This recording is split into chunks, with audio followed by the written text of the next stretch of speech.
नमस्कार, स्वागत है आप सभी का आरंभ स्टडी पॉइंट चैनल पर। दोस्तों, हाल की परीक्षाओं को ध्यान में रखते हुए समसामयिकी घटनाक्रम से संबंधित महत्वपूर्ण बिंदुओं की चर्चा हम नियमित रूप से कर रहे हैं। विगत में आने वाली परीक्षाएं UP PCS pre, IAS pre परीक्षा, समीक्षा अधिकारी सहायक समीक्षा अधिकारी 2016 की परीक्षा, यूपी लोअर मेंस तथा अन्य परीक्षाओं को ध्यान में रखते हुए करंट अफेयर्स का सेगमेंट और सीरीज चला रहे हैं, जो कि महत्वपूर्ण बिंदुओं का एक संकलित भाग है। अगर इस पूरे घटनाक्रम का व्यवस्थित तरीके से आप अध्ययन करेंगे तो ज़रूर आपके परीक्षा में लाभ होगा। शुरुआत करने से पहले आपसे एक अनुरोध है कि अगर आप नए हैं तो आरंभ स्टडी पॉइंट चैनल को ज़रूर सब्सक्राइब कर लें और अपने ग्रुप और दोस्तों में इसको शेयर ज़रूर करें। तो शुरुआत करते हैं हम। आज का जो हमारा बिंदु है भारत वन स्थिति रिपोर्ट 2019, उस पर हम चर्चा करेंगे, उसका डिस्कशन करेंगे। यानी जो फॉरेस्ट सर्वे का जो रिपोर्ट है उस पर हम बात करेंगे, सर्वे के बारे में अध्ययन करेंगे, स्टडी करेंगे। तो अगर हम ध्यान दें अपने स्क्रीन पर कि वन और सर्वेक्षण रिपोर्ट कौन जारी करता है, तो सबसे महत्वपूर्ण बिंदु यही होगा हमारा कि पर्यावरण और वन मंत्रालय, याद रखिएगा कौन सा मंत्रालय, पर्यावरण और वन मंत्रालय द्वारा ये जो है जारी किया जाता है। किसके द्वारा, फिर से याद कर लीजिए, पर्यावरण और वन मंत्रालय द्वारा, यानी the ministry of environment forest and climate change, यानी MOEFSCC के अधीन एक संगठन है फॉरेस्ट सर्वे ऑफ इंडिया, भारतीय वन सर्वेक्षण संगठन, जिसका मुख्यालय देहरादून में है। और 2019 का रिपोर्ट ये इस संस्था द्वारा तैयार की गई है, जिसमें गूगल मैपिंग का इस्तेमाल भी किया गया है, सर्वेक्षण किया गया है। यानी पर्यावरण वन मंत्रालय के अधीन वन सर्वेक्षण, भारतीय वन सर्वेक्षण संगठन द्वारा यह रिपोर्ट तैयार किया गया है, जिसे जारी कर दिया गया है। तो विगत में आने वाली परीक्षाओं से संबंधित जरूर जो है इसमें इस वीडियो में से 1 से 2 प्रश्न जरूर होंगे, जिसमें जो महत्वपूर्ण बातों का उल्लेख हम करने जा रहे हैं। शुरुआत करते हैं। इसमें मुख्य बिंदु की बात कर लेते हैं कि सर्वे शुरुआत कब से हुई।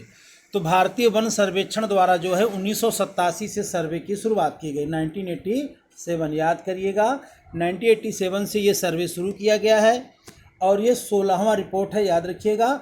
और हर 2 वर्ष पे, याद रखिएगा 2 वर्ष पे जो है रिपोर्ट ये जारी किया जाता है। तो इस रिपोर्ट में वन संसाधन के आकलन के लिए भारतीय दूर संवेदी उपग्रह रिसोर्स सेट 2 के आंकड़ों का प्रयोग किया गया, यानी सैटेलाइट, याद रखिएगा ये सवाल पूछ सकता है। रिसोर्स सेट 2 के द्वारा जो आंकड़े मिले हैं उस आंकड़ों के आधार पर ये रिपोर्ट जारी किया गया। इससे सटीक जो है हमें रिपोर्ट मिलने की संभावना बताई गई है कि इस रिसोर्स सेट जो हमारा सैटेलाइट है, इसके द्वारा जो आंकड़े हैं वो वैज्ञानिक पद्धति के हैं, सटीक आंसर इसे हमें मिलेगा। आगे दे रहा है कि इस रिपोर्ट में वन संसाधन के आकलन के लिए पूरे देश में 2200 से अधिक स्थानों से प्राप्त आंकड़ों का प्रयोग किया गया है। वर्तमान रिपोर्ट में वनों के प्रकार एवं जैव विविधता, यानी फॉरेस्ट टाइप्स एंड बायोडाइवर्सिटी नामक एक नए अध्याय को जोड़ा गया। यानी इस यह जो संस्करण है, 16वां रिपोर्ट है, इसमें जो एक नया चैप्टर जोड़ा गया है, वनों के प्रकार एवं जैव विविधता, याद रखिएगा फॉरेस्ट टाइप्स एंड बायोडाइवर्सिटी नामक एक नया अध्याय जोड़ा गया है। तो इसके अगर देखा जाए तो वृक्ष और प्रजातियों को जो है 16 मुख्य वर्गों में विभाजित करके चैंपियंस एवं सेट वर्गीकरण, यानी चैंपियन एंड सेट क्लासिफिकेशन के आधार पर इसका क्लासिफिकेशन किया गया, इसका वर्गीकरण किया गया है। तो 1936 में, अब देखिए ये हमारे महत्वपूर्ण जो है लोकप्रिय व्यक्ति हैं। 1936 में हैरी जॉर्ज चैंपियन ने भारत की वनस्पति का सबसे लोकप्रिय एवं मान्य वर्गीकरण किया था। तो याद रखिएगा, तो 1936 में किसने किया था, जॉर्ज चैंपियन ने वर्गीकरण, क्लासिफिकेशन हमारे लिए वनस्पतियों के लिए किया था और वन्य के लिए। वर्ष 1968 में चैंपियन एवं सेठ, याद रखिएगा एसके सेठ ने मिलकर स्वतंत्र भारत के लिए पुनः प्रकाशित किया। यानी जो चैंपियन एवं सेठ हैं, 2 लोगों ने 1968 में इस जो 1936 में हैरी जॉर्ज चैंपियन ने जो रिपोर्ट प्रकाशित किया, इसे दोबारा तैयार किया भारत के संदर्भ में, यानी स्वदेशी तैयार किया। यह वर्गीकरण पौधों की संरचना, आकृति विज्ञान और पादपी स्वरूप पर आधारित है। जरा कुछ वैज्ञानिक पहलुओं की बात कर लें, फिर आगे दे रहा है। इस वर्गीकरण में वनों को 16 मुख्य वर्गों में विभाजित कर उन्हें 221 उपवर्गों में बांटा गया है। वनों में रहने वाले व्यक्तियों की ईंधन, चारा, इमारती लकड़ियों एवं बांस पर आश्रितता के आकलन के लिए राष्ट्रीय स्तर का एक अध्ययन किया गया है। आगे है, भारतीय वन सर्वेक्षण ने भूमि के ऊपर स्थित जैव भार, एबव ग्राउंड बायोमास के आकलन के लिए भारतीय राष्ट्रीय अंतरिक्ष अनुसंधान यानी इसरो के साथ मिलकर एक नेशनल लेवल का परियोजना बनाया है। और असम राज्य में pulsar phased array type L band synthetic aperture radar, pulsar mosaic तथा भारतीय वन सर्वेक्षण के आंकड़ों के आधार पर जैव भार का आकलन किया जा चुका है। ISF 2019 से संबंधित प्रमुख तथ्यों की बात अगर हम करें तो देश में वनों एवं वृक्षों से आच्छादित कुल क्षेत्रफल कितना है, तो 8,07,726 वर्ग किलोमीटर, यानी 32,87,263 वर्ग किलोमीटर जो हमारा पूरे भारत का क्षेत्रफल है, उसका 24.56% यानी 8 लाख जो है वन और वृक्षादित है कुल हमारे भौगोलिक क्षेत्रफल का। कुल भौगोलिक क्षेत्रफल का वनावरण यानी केवल फॉरेस्ट जो नेचुरली फॉरेस्ट होते हैं, वृक्षावरण नहीं, वनावरण, तो 21.67% होगा, यानी 7,12,249 वर्ग किलोमीटर। अगर कुल भौगोलिक क्षेत्रफल का वृक्षारोपण देखा जाए तो वृक्षारोपण का मतलब है कि जो लोगों द्वारा बाग बगीचे अगल बगल में पेड़ पौधे लगाए जाते हैं, ये इनका रिपोर्ट है। तो जो वृक्षारोपण है यानी वृक्ष की बात कर रहा है, ट्री का जो हम लोग प्लांट करते हैं, तो ये 95,027 वर्ग किलोमीटर है, यानी 95,027 वर्ग किलोमीटर कुल भौगोलिक क्षेत्र का ये 2.89% है। यानी वृक्षावरण 2.89 एंड वनावरण यानी फॉरेस्ट जो नेचुरली होते हैं वो 21.67% है। वनाच्छादित क्षेत्रफल में वृद्धि की बात करें तो 3,03,976 वर्ग किलोमीटर यानी 0.56% की इंक्रीजिंग हुई है।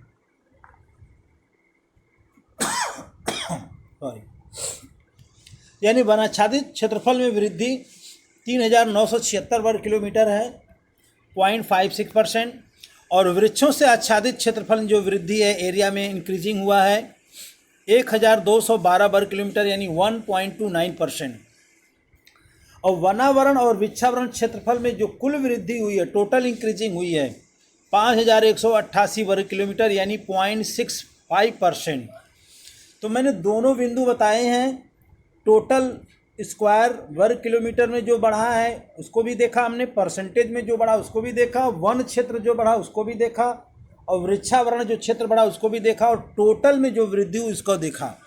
तो टोटल वृद्धि अगर देखा जाए तो 0.65% है, 5,188 वर्ग किलोमीटर।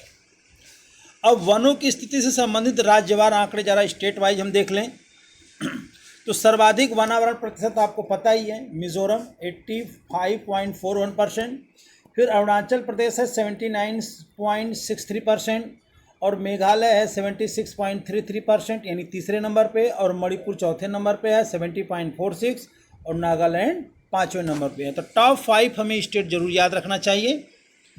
तो सर्वाधिक वनावरण परसेंटेज वाइज हमने देखा, ये हमारा क्षेत्र है। एरिया वाइज देखा जाए, क्षेत्रफल के हिसाब से देखा जाए तो नंबर 1 पर हमारा मध्य प्रदेश होगा, 77,482 वर्ग किलोमीटर पर नंबर 1 पर है। नंबर 2 पे अरुणाचल प्रदेश 66,688 वर्ग किलोमीटर, नंबर 3 छत्तीसगढ़ 55,611 वर्ग किलोमीटर, नंबर 4 पे उड़ीसा है 51,619 वर्ग किलोमीटर, और नंबर 5 पे महाराष्ट्र है 50,778 वर्ग किलोमीटर। यानी टॉप 5 हमें जो है याद करना है, इनको जरूर याद रखना है क्रम। यानी एक बार देखें तो फिर से एमपी, अरुणाचल, छत्तीसगढ़, उड़ीसा, महाराष्ट्र और महाराष्ट्र। अब हम चलते हैं वन क्षेत्रफल में वृद्धि वाले शीर्ष राज्य। तो कर्नाटक में जो वन वृद्धि हुआ है 1025 वर्ग किलोमीटर, आंध्र प्रदेश में 990 वर्ग किलोमीटर, केरल में 823 वर्ग किलोमीटर, जम्मू कश्मीर में 371 वर्ग किलोमीटर और हिमाचल प्रदेश में 334 वर्ग किलोमीटर का एरिया बढ़ा है अगले रिपोर्ट की तुलना में, यानी 2017 वाली जो रिपोर्ट है। अब रिपोर्ट से संबंधित कुछ एरिया के बारे में जान लें। तो इस रिपोर्ट के अनुसार भारत में रिकॉर्डेड जो फॉरेस्ट एरिया में 330 यानी 0.05 वर्ग किलोमीटर की मामूली कमी भी आई है। कुछ आर्द्र भूमियों से संबंधित है ये। तो वेटलैंड जो है उनके बारे में दे रहा है। तो ये ISFR यानी जो इंडिया का जो सर्वे है, सर्वेक्षण है, उसकी रिपोर्ट की बात हो रही है। भारत में 62,466 आर्द्र भूमियाँ देश के RFA-GW क्षेत्र का लगभग 3.83% क्षेत्र को कवर करती है। यानी कुल वन में देखा जाए तो जो वेटलैंड है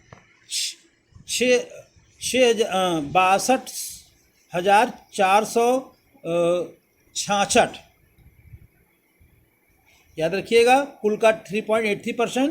फिर आगे दे रहा है कि भारतीय राज्यों में गुजरात का सर्वाधिक और दूसरे स्थान में पश्चिम बंगाल का आर्द्र भूमि।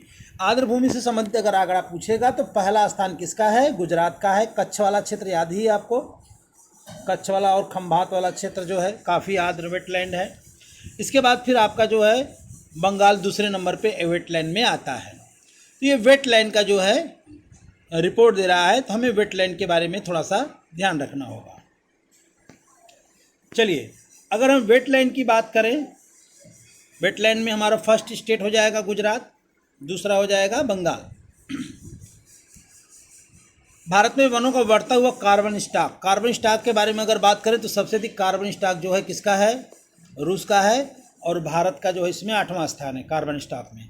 तो आगे बढ़ते हैं। तो वर्तमान आकलनों के अनुसार भारत में वनों का कुल कार्बन स्टॉक 7,142.6 मिलियन टन अनुमानित है। वर्ष 2017 की आकलन की तुलना में 42.6 मिलियन टन की वृद्धि हुई है। भारत वनों के कुल वार्षिक कार्बन स्टॉक में वृद्धि 21.3 मिलियन टन है, जो कि 78.1 million ton carbon dioxide CO2 के बराबर है। याद रखिएगा, हमारे कार्बन स्टॉक की जो है बात की जा रही है। आप पे ध्यान देंगे, भारत में वनों में मृदा जैविक carbon, soil organic carbon, SOC carbon stock में सर्वाधिक भूमिका निभाते हैं, जो कि अनुमानतः 4,004 मिलियन टन की मात्रा में उपस्थित हैं।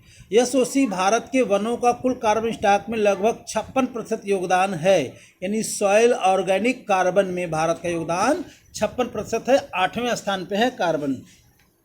अब बांस क्षेत्र की बात करते हैं। बांस, इस रिपोर्ट के अनुसार भारत में बांस भूमि लगभग 1,60,037 वर्ग किलोमीटर अनुमानित है। तो ISFR 2017 की तुलना में अगर देखा जाए तो 3,229 वर्ग किलोमीटर की इसमें वृद्धि हुई है। सबसे अधिक वन जो है बांस के वन कहाँ हैं? तो असम राज्य में पाए जाते हैं।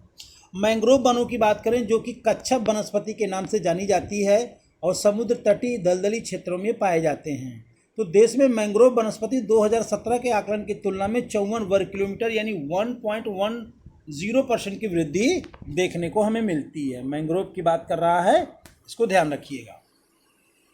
तो सबसे अधिक मैंग्रोव वन कहाँ है? आपको पता ही है, सबसे अधिक मैंग्रोव वन सुंदरबन वाला क्षेत्र यानी बंगाल वाला डेल्टाई क्षेत्र।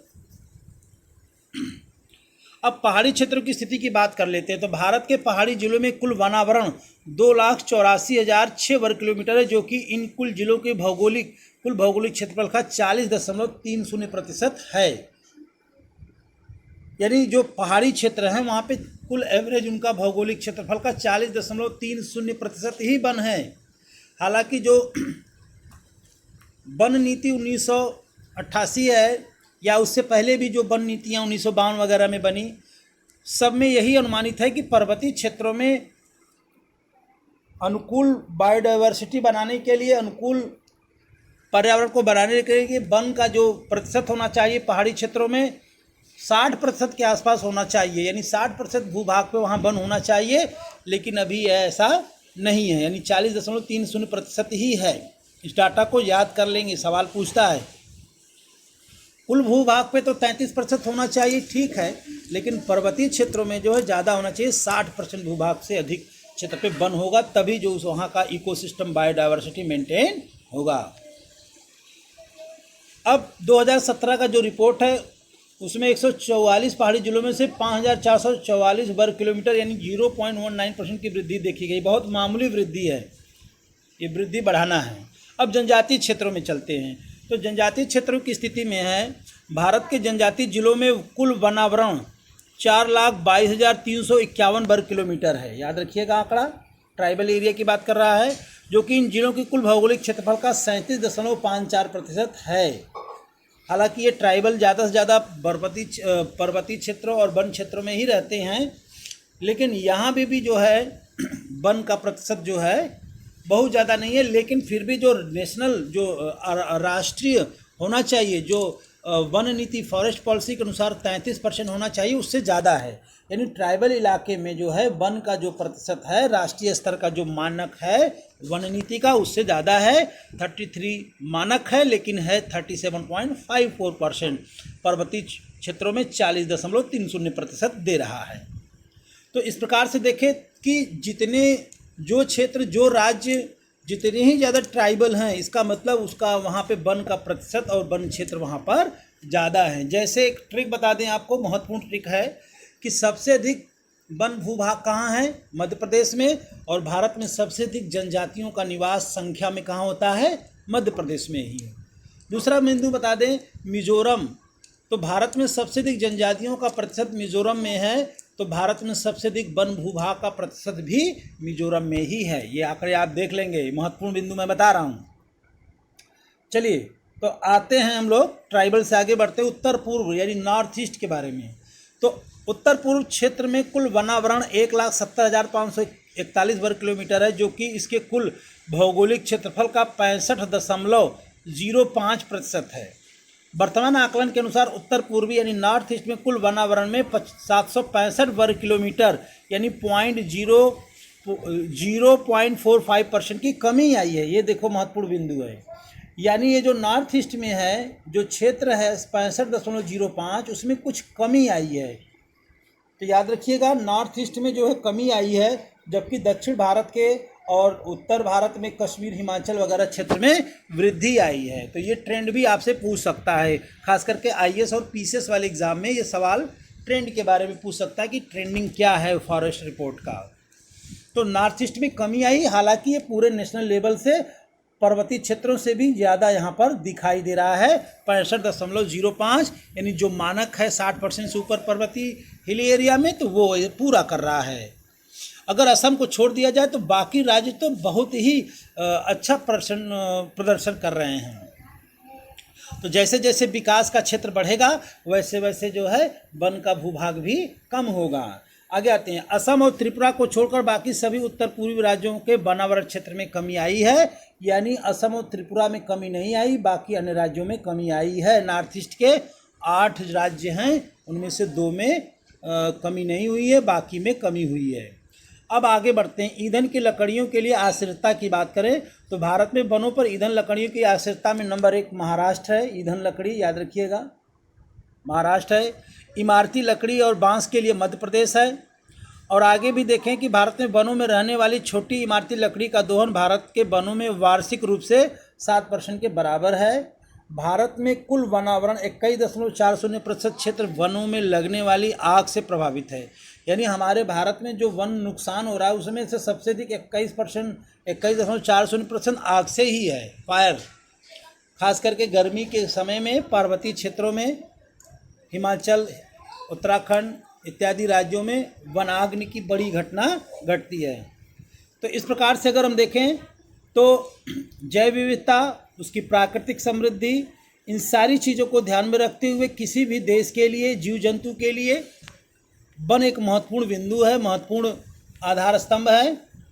तो इसके यानी वन से संबंधित एक महत्वपूर्ण बिंदु को हमने सिलसिलेवार ढंग से आपके सामने रखा, सारे आंकड़े को भी रखा, इसका डिस्कशन भी किया।